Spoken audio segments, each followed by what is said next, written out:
যে আজকে কিন্তু সিরাজগঞ্জের যেটি পরিবেশ সেটি কিন্তু স্বাভাবিক রয়েছে, কারণ আমরা সকাল থেকে দেখেছি যে সিরাজগঞ্জ শহরে কিন্তু যে রিক্সা এবং সাধারণ মানুষের চলাচল কিন্তু দেখা যাচ্ছে। তবে আমরা অন্যান্য উপজেলাতেও আসলে খবর নিয়ে যেটি দেখেছি যে অন্যান্য উপজেলাতেও বিশেষ করে যে মন্দির সহ অন্যান্য যে উপাসনালয় সেগুলো কিন্তু আসলে কোথাও কোনো অপ্রীতিকর ঘটনা এবং হামলার খবর কিন্তু আমরা পাইনি। গতকাল এই বিকেল আমরা দেখেছি যে একটি কিন্তু আনন্দ মিছিল কিন্তু সিরাজগঞ্জে হয়েছে।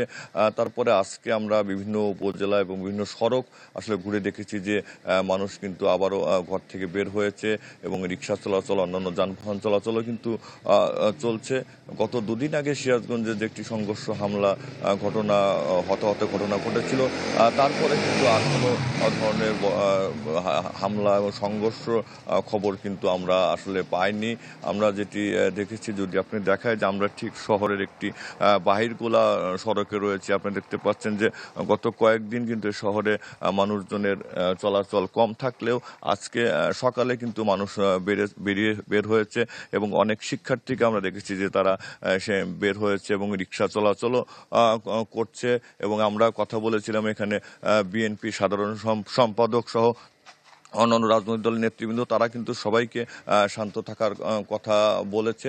তবে সিরাজগঞ্জে যে অন্যান্য উপজেলার সেটি যে সেখানে যে সনাতন সম্প্রদায়ের যারা মানুষ রয়েছে তাদের সাথে কথা বলেছিলাম, তাদের কিন্তু এখন পর্যন্ত কোথাও কোনো হামলা এবং মন্দিরে হামলার খবর আমরা পাইনি। সবকিছু মিলে কিন্তু সিরাজগঞ্জের পরিবেশ অনেকটাই স্বাভাবিক রয়েছে। জি, হীরক, ধন্যবাদ আপনাকে। দর্শক, সিরাজগঞ্জ থেকে জানাচ্ছিলেন সহকর্মী হীরক মুন।